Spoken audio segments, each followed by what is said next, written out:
दोस्तों कहने को तो लोग कह देते हैं कि हमें स्पाइसी खाना पसंद है या फिर हम चटपटी चीजों के दीवाने हैं। लेकिन जब बात मीठे की आती है तो भाई साहब मीठे के साथ ऐसा लगता है मानो दिल का रिश्ता जुड़ा हो। क्योंकि जब कभी भी इंसान कुछ मीठा खाता है ना तो उसे एक अलग ही लेवल का आनंद प्राप्त होता है। अब ऐसा क्यों होता है ये तो हम आपको अपनी वीडियो में बताएंगे ही बताएंगे, लेकिन हाँ उसके साथ ही हम आपको ये भी दिखाएंगे कि किस तरह गन्ने से चीनी को बनाकर तैयार किया जाता है। क्योंकि चीनी की मिठास जितनी ज्यादा होती है उतना ही ज्यादा इंटरेस्टिंग से बनाने का प्रोसेस होता है। और वो कैसे होता है इसे जानने के लिए वीडियो के बिल्कुल अंत तक हमारे साथ बने रहिएगा।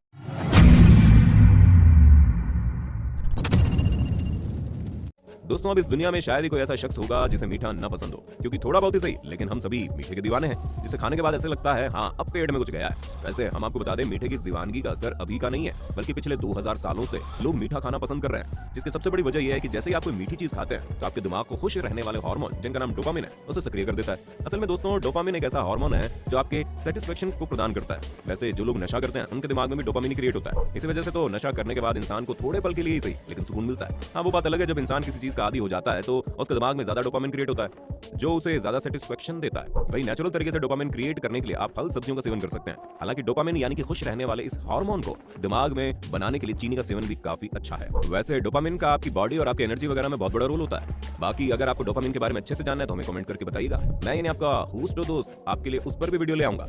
अभी फिलहाल हम आते हैं चीनी पर, क्योंकि दुनिया भर में मौजूद हर स्वादिष्ट और मीठी चीज को बनाने में चीनी का बहुत बड़ा रोल होता है। क्योंकि मीठी चीजें चीनी से बनकर तैयार होती हैं, फिर चाहे वो दानेदार चीनी हो या फिर पिसी हुई चीनी। पर क्या कभी आपने सोचा ये चीनी किस तरह बनकर तैयार होती है? हाँ हमें पता है आप में से अधिकतर लोग बोलेंगे चीनी गन्ने से बनकर तैयार होती है, पर इसका असली प्रोसेस अगर आपसे पूछा जाएगा तो आधे लोगों की तो बोलती बंद हो जाएगी। ऐसे में हम आपको बता दें ब्राजील के बाद दुनिया भर में सबसे ज्यादा चीनी का उत्पादन हमारे भारत में ही होता है। यहाँ तक कि ये उत्पादन साल दर साल बढ़ता ही जा रहा है। जहाँ बात इसके बनने की प्रक्रिया की आती है तो सबसे पहले गन्ने को खेतों से काटकर शुगर मिल तक लाया जाता है, जहां ये चीनी बनने की सबसे पहली प्रक्रिया है। क्योंकि चीनी अधिकतर गन्ने से ही बनाई जाती है। हालांकि चीनी को बनाने के लिए गन्ने के अलावा शकरकंद यानी स्वीट पोटैटो का भी इस्तेमाल होता है।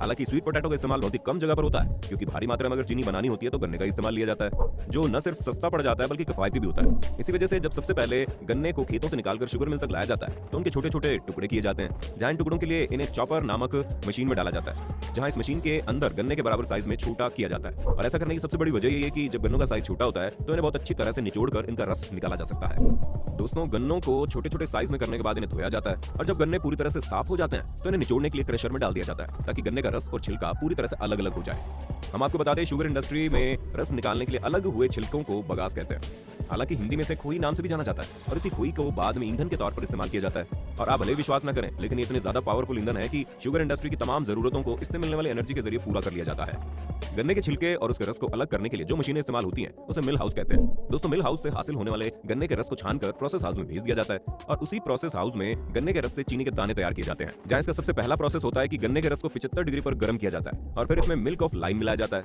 जहां इसे मिलाने का एकमात्र मकसद यही होता है कि गन्ने में मौजूद एसिडिटी को कम किया जा सके।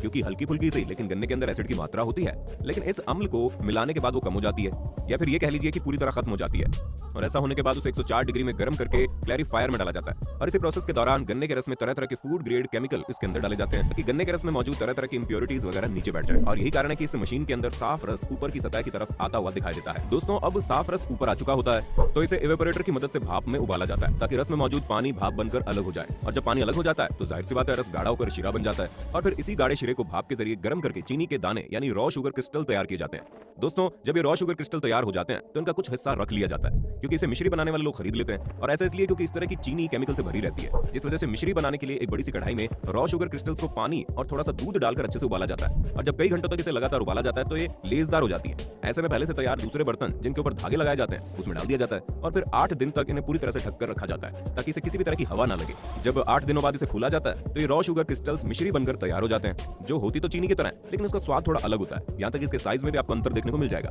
वैसे हम आपको बताना चाहेंगे कि इस रॉ शुगर के बताशे भी बनाए जाते हैं, जिसके लिए कढ़ाई में चीनी, पानी और रंग को सफेद करने के लिए बेकिंग सोडा या हाइड्रो पाउडर डालकर अच्छी तरह से पका लिया जाता है, और बाद में इसके छोटे छोटे ड्रॉप्स गिराकर बताशे तैयार किए जाते हैं। हालांकि अगर इन्हीं बताशों को बड़े साइज का करना होता है तो बड़े बड़े ड्रॉप्स डाले जाते हैं। वो बताशे के साइज पर निर्भर करता है कि कितने बड़े ड्रॉप्स डालने हैं।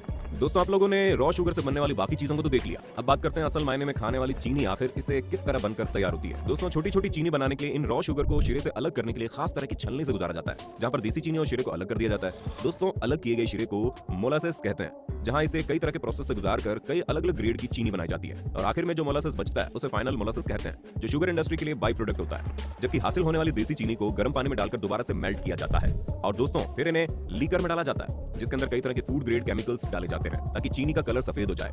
फिर इस देसी चीनी को छानकर प्यूरीफायर यानी कि शुद्ध किया जाता है ताकि बाकी पार्टिकल हट जाएं। जिसके बाद उससे हासिल होने वाली चीनी को गर्म हवा में पूरी तरह से साफ कर दिया जाता है। दोस्तों फाइनल चीनी के दानों को चीनी के साइज की छलनियों से गुजारकर अलग अलग कर लिया जाता है, जहां बारीक और मोटे दाने वाली चीनी को पैक करके सप्लाई के लिए भेज दिया जाता है और जो दाने छोटे रह जाते हैं उन्हें पीस कर शुगर पाउडर बना दिया जाता है। हमें पूरा यकीन आप चीनी बनने के प्रोसेस को समझ गए होंगे। बाकी अगर आपको अभी भी कोई डाउट है तो कमेंट बॉक्स आपके लिए ही है, आप अपने सवाल पूछ सकते हैं। और अगर आपको वीडियो के बारे में कुछ कहना है तो वो भी आप कमेंट में कह सकते हैं।